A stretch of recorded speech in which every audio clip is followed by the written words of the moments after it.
We did it, Meg. We're back Hey, at it. What's up? typical day. Yeah, pretty typical. We're back in the Beard Law studio. We're not being mobile today. We're actually home for a change. That's kind of cool, huh? Mm-hmm. So, today we have a little bit of a shorter episode because, being fully transparent, Meg got stung by a bee today, and Meg is severely allergic to bees, and she's not feeling the best. And she said, you know what? Let's tough it out for the Yorktownians. I'm okay. I'm doing all right. She's doing all right. Full disclosure. But it was scary for a little bit.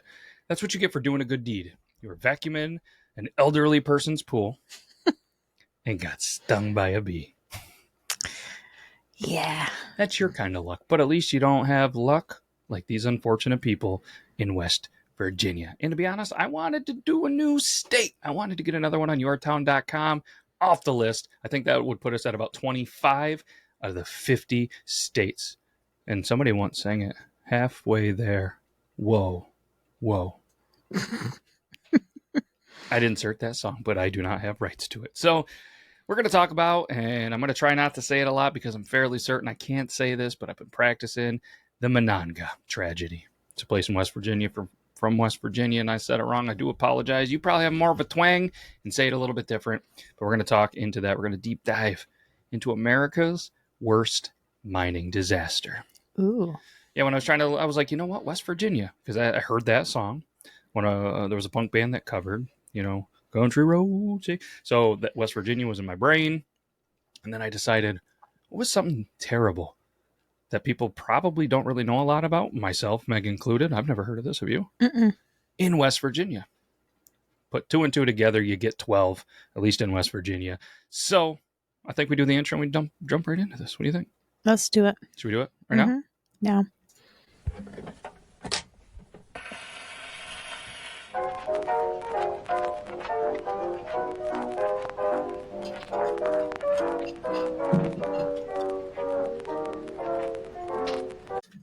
We did it. Meg made a shocking discovery that I'm pretty sure I've been sitting in the wrong studio chair for several weeks. I'm blaming the kids, those little windbag whisperers that came in here and redid some stuff in the studio. But either way, this is the Your Town podcast. You already know that because you can read. So welcome back. And again, we're gonna delve. I just love saying delve deep into the history, the culture, and potentially true crime stories. That's what we do here at the Your Town podcast. Obviously, I'm Matt. No, joining me as always is the beautiful Meg. I'm so glad you're doing all right. Me too. Save the bees, they say. Save them all. Which is true. Certain bees. Could have been worse. It definitely could have. But when the fingers started to get a little tingly and the rash started, I was...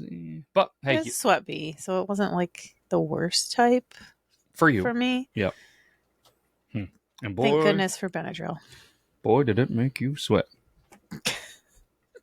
All right. Yes. Thank goodness for Benadryl. Big fans of Benadryl. Make sure you guys go to Benadryl.com/yourtown for 10% off. And when that doesn't work, go to yourtown.com. Check out the cool map where we pin every single place that we do an episode. Or at least I try. There's a lot in our area, and our area is not so big. So there's a lot of pins in a little tiny area.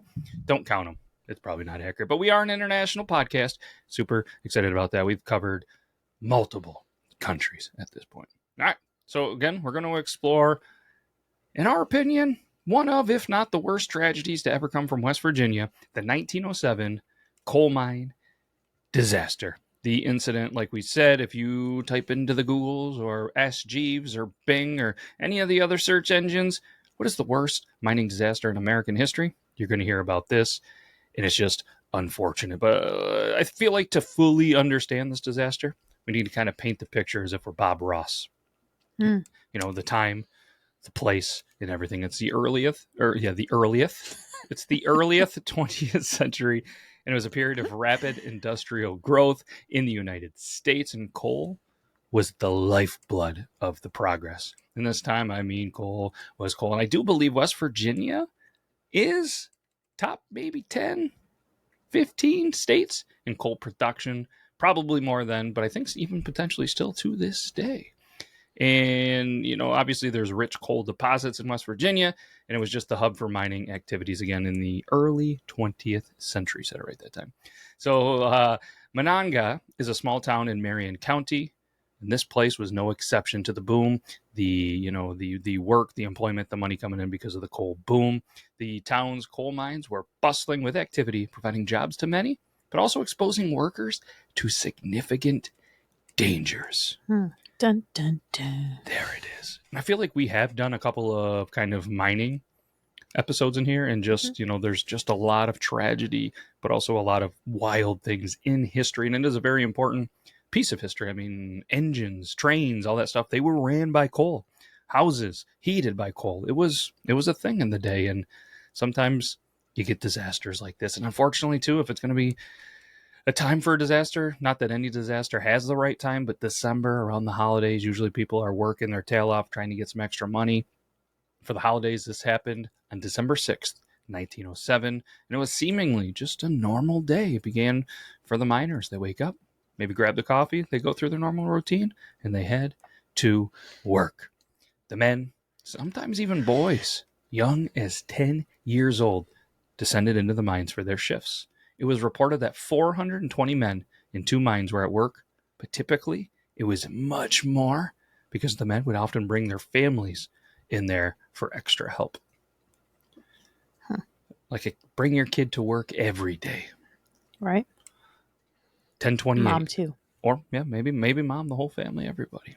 And it was 10:28 in the morning. An explosion rocks mines number 6 and number 8, causing a massive collapse. It was said that there was a small explosion that did start first, and then it was followed by a much larger, devastating one. They say that the explosion instantly killed anyone in the mine. The blast caused considerable damage to both the mine and the surface. The ventilation system necessary to obviously keep fresh air supplied to the mine was instantly destroyed, along with not only the ventilation system, rail cars, equipment, everything in its path destroyed. The entrance in the ventilation fan of number 8 was obviously destroyed, but did little damage to the number 6 slope, it was reported. I wonder, does each tunnel have its own? That's a great question. Or is it like a whole system connected together? So that's a good question. We do cover that coming up. But if maybe people want to hear it and they don't feel like sticking around, it was one ventilation system that connected the 2 mines, which So was it a affects huge... the whole 2 mines. shebang. Pun intended, unfortunately. Inside the mine, the timbers, which were often the supports for the roofs, they were blown down, they were burned, and it just obviously caused the roofs to collapse on all of these unfortunate employees. An official cause of the explosion was not determined, but investigators and representatives from both the Fairmont Coal Company and the Federal Geological Survey put forth theories that an electrical spark or one of the miners' open flame lamps ignited coal dust and or methane gas. Man, just something that little can just there. We did that explosion of the one facility, and it was the same thing that they said. There was just a little piece of dust that sparked and caused a terrible explosion. Let's talk a kind of, immediate aftermath, the rescue, what they did for the rescues and stuff like that. And obviously an explosion like this, so powerful, so devastating, it was actually felt miles away. Those on the surface rushed to the mines, but the scene was chaotic. It was devastating. 25 minutes after the initial explosion, the first volunteer rescuers enter the 2 mines. 25 minutes. I mean, you have to think in this time, too. It's 1907. You know what I mean? You're not getting helicopters. You're not getting, text messages and all that stuff to say, hey, come on, this just happened. We got to get here. 25, I initially thought that's a pretty decent turnaround time. But either way. Well, I mean, we've seen some of them. The previous episodes we've done, not necessarily mining incidents, but like the boats.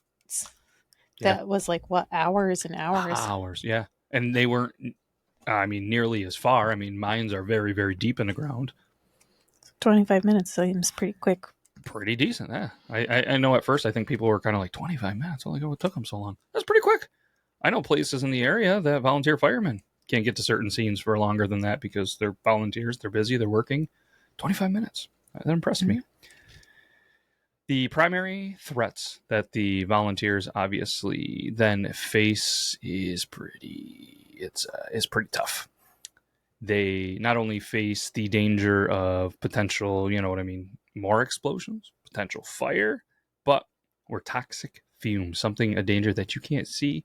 And there was apparently the biggest threat was called black damp, which is a mixture of carbon dioxide and nitrogen devoid of oxygen. But then there was also the white damp, which is straight up just carbon monoxide. Either of those not good combinations.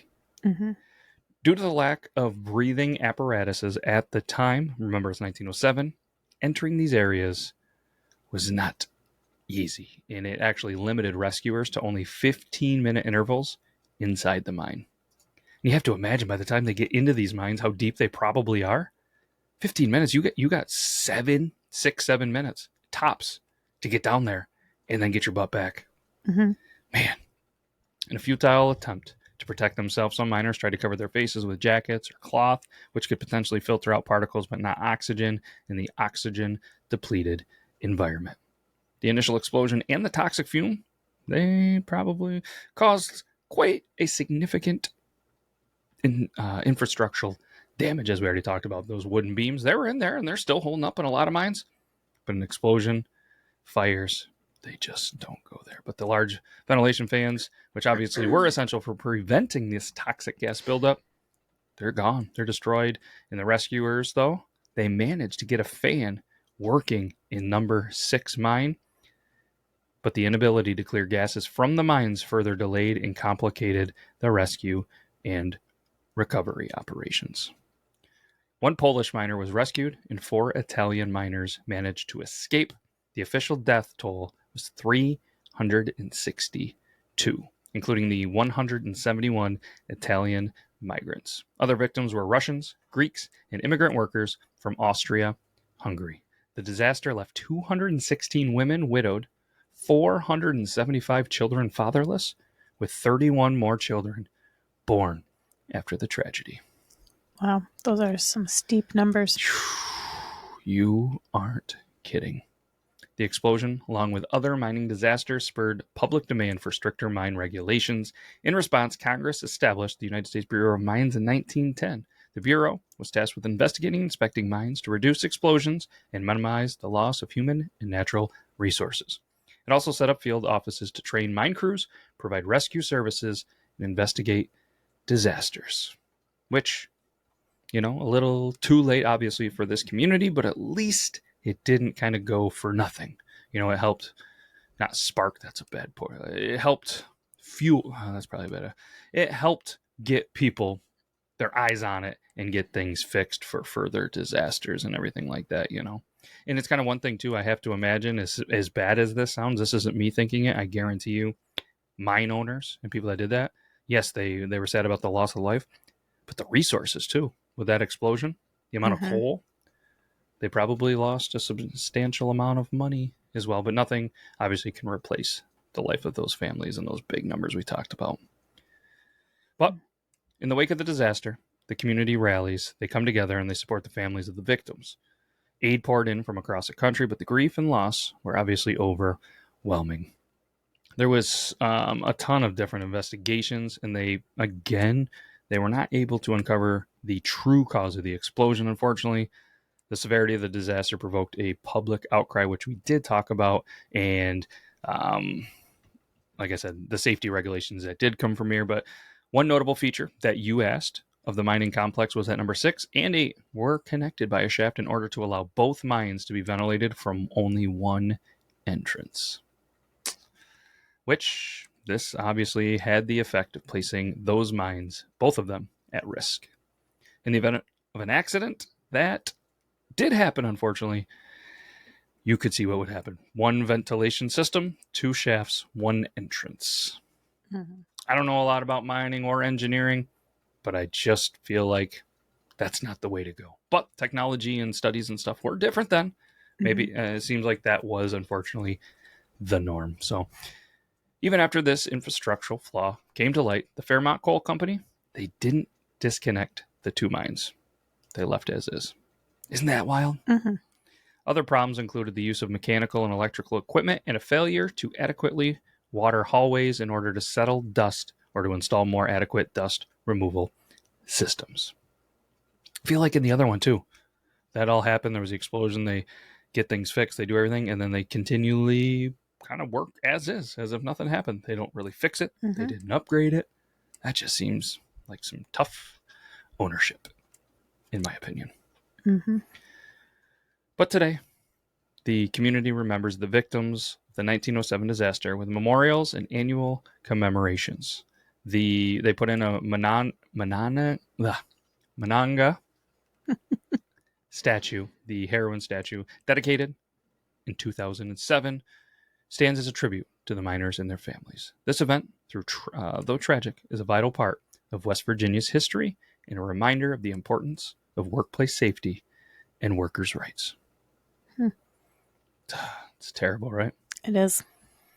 So we have a quote from Tawny Odell. Haven't read it, forgot about it, pulled this up while we were talking. Mining is a dangerous profession. There's no way to make a mine completely safe.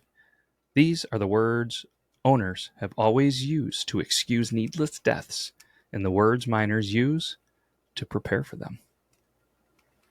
Thanks, Tawny Odell. Probably has family that created computers with that big brain and those powerful quotes. Dude, you're getting Adele. And then there's a singer, Adele. Conspiracy theories. So, obviously, this coal mine disaster was a heart-wrenching tragedy that forever changed the lives of countless families and reshaped the mining industry in the United States. As we remember those who lost their lives, let us also honor their legacy by continuing to advocate for safe working conditions for all. Thanks for joining us on this journey through history. And obviously, I'm Matt. And I'm Meg. That's Meg. And this is the Your Town Podcast. Stay tuned for more stories. We're going to continually put out some stuff, some true crime, some history. And if you have any suggestions, some things that you want to talk about, let us know. We're still going to try to get Pat on a special edition episode. So we'll do a follow-up one. He knows a lot of stuff in history. So that's all I got. You got anything else, Meg? No. Shout Shout out to our sources. To be honest, I only use Wikipedia. I got what I needed from the Wikipedia. Wiki. All right. I'm going to go take care of the bee sting victim. And we're going to go cook some s'mores with the kids. How's that sound? Sounds good. Anybody else Sounds like? toasty. Ooh, I see what you did there. All right. That's all we got. Take care, everybody. Bye. We'll be back next week. Okay, bye.